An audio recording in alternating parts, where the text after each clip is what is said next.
Every conversion action in the Google Ads interface can have a value associated with it, and that's meant to represent how valuable that conversion is to your company. Now, for e-commerce companies, it's pretty simple. It's usually just the value of whatever was just purchased. But for lead generation companies, it's a little more complex. Many clients we work with simply don't know what the actual value of a lead is, and they don't know what to put in that field. So in this video, I want to talk through how we calculate the value per lead for our customers, talk about why you might want to do it in your account. For this discussion, we're going to be entirely in PowerPoint, so that this way we don't have to blur out a bunch of stuff while I'm scrolling around in the interface. I want to start off with an account that is not treating values the way that we would like them to. If you look in this conversion value column, you can see that pretty much everything defaults to $1. And yes, there are 3 that say use different values. But then if you look in the all conversion value column, nothing is associated with it. There's no values actually being passed into the Google Ads interface, despite having conversions come through. Now we left the conversion names visible in the far left column because we wanted to talk about how these are different. At the very bottom, a website visit for a local action or getting directions to this company that, first of all, does not want brick and mortar visitors, are both set at $1, while there's also actions like the one in the middle, that's get a quote, or the one at the top, which is bound policy, where we actually make revenue that have much higher values than anybody trying to get directions to a store. Right now, everything is set up evenly, and that does not benefit this company whatsoever. So we need to start getting more dynamic with our conversion actions and the values associated with them. What we're looking for is something more like this. There are still 3 conversion actions that have a $1 value, but these are very low value conversion actions. You're getting a phone number, you submitted a message, or you requested more information. Now, each of those for this account specifically are very low value.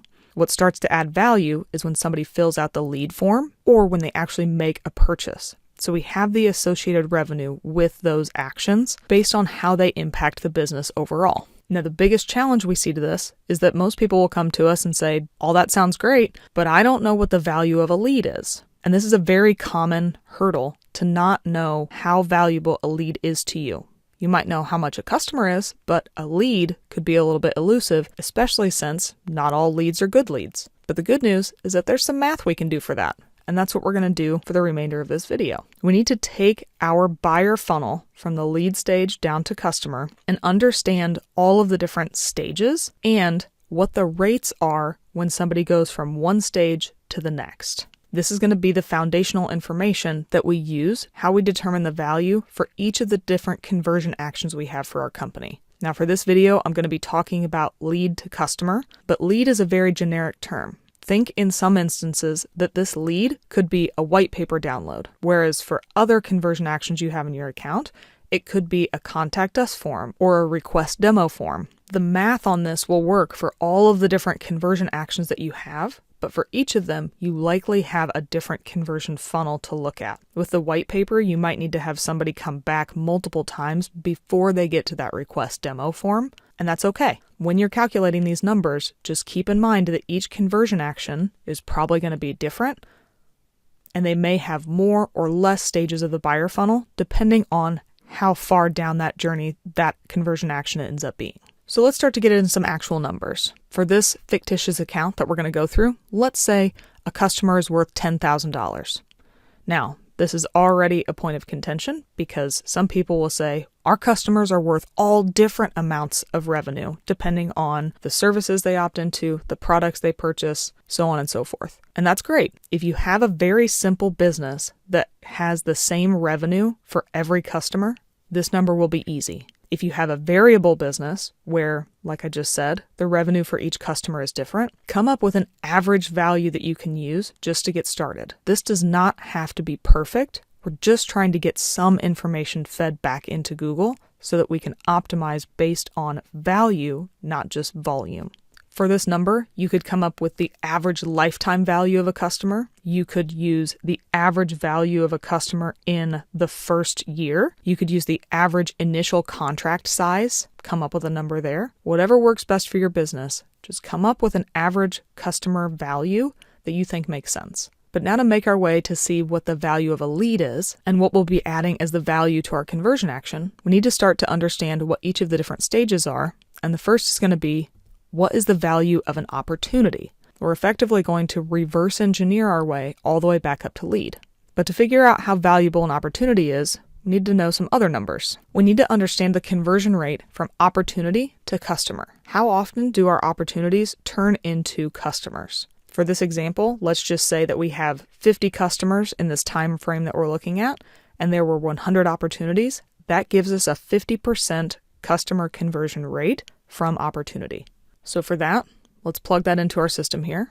We know that this is a 50% conversion rate for this stage. So with a $10,000 customer value, we can then calculate that the value per opportunity is $5,000 because that is 50% of the value of a customer. And only about 50% of our opportunities turn into customers. Now we need to work our way up the rest of the funnel to make our way all the way to the lead stage. The math for this is going to be the same. It's just different stages of the funnel. So I have this organized in the actual organization of a funnel. So starting at the bottom would be the next one we're looking at.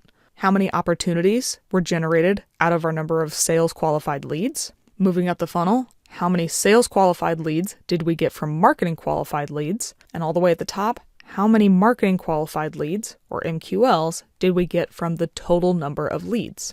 So in this fictitious account, let's go back and apply these numbers. Let's say at the bottom, let's say we had 20% here, 40%, 10%, and we already know the 50% that we got from opportunity to customer. So if we then layer in the values that we came with, we have the customer value at $10,000.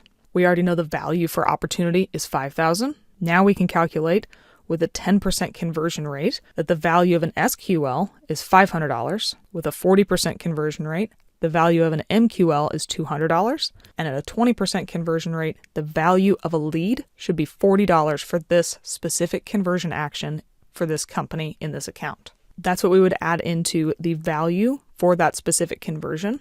And then, like I said earlier, depending on the different conversion actions we had, we would calculate a different number based on how a user went from that conversion action down to customer.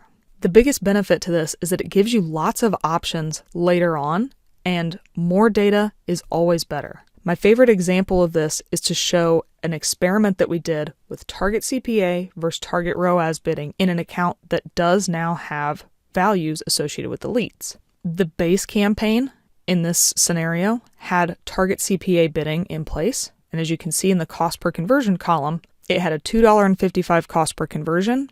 The ROAS version, which you can see as the trial, had a $6 cost per conversion, and the difference was about 150%. The bidding strategy for Google that's optimizing towards CPA had a much better cost per conversion than the one optimizing for return on ad spend. But if we go to the conversion value divided by cost column, now we're seeing a different story. The target CPA campaign had a 160% return, where the return on ad spend bidding strategy had a 223% return. That's a 40% increase, and just goes to show that when you give Google the right information, its bidding strategies will do what they say they're going to do. TCPA got a low cost per conversion, and target ROAS got a high return on ad spend. So with having these differing values in your account, you can really start to hone in and get a better return, not just a large number of conversions. Now, this whole strategy is best for accounts with differing conversion values, just like the one we see here. You can see in the account optimization column that every one of these conversion actions is a primary conversion, which means it's being counted in the conversions column, and the value is being associated with those conversions. So every campaign is technically optimizing toward all 5 of these conversion actions. But if we were to set the campaign on a target CPA basis, we might get tons of those first 3 conversion actions that are worth only $1 to the business, and maybe a few of the lead and purchase would sprinkle in that are worth $95 and $250. But if we were to set the campaign to return on ad spend bidding, just like we saw in that previous example, the return on ad spend would be a ton better because Google would know that the lead is worth 95 times more than those 3 first conversion actions, and a purchase is worth 250 times those conversion actions, and it's going to be more selective and try and generate more value, not just volume of conversions. Hopefully this run through has given you the confidence to know how to calculate the value of a specific conversion action, lets you know that each conversion action can definitely have a different value based on its own buyer flow and your own company stats. And now you feel confident that you can set those up and see results in your account based on value generated from your lead generation campaigns, not just volume of leads. If you have any additional questions about calculating the value of a lead, or quite frankly, anything else in the lead gen space, we love to talk about lead gen. We made an entire course on it. Feel free to leave us a note in the comments below. Thanks for watching our video. We really appreciate it. If you liked it, give us a thumbs up below. If you really liked it, maybe think about subscribing to the Paid Media Pros YouTube channel and you'll get alerted every time a new video drops. If you really liked it, you can help support the channel by checking out some of the t-shirts that we're wearing on our merch shelf, as well as looking at the Super Thanks button.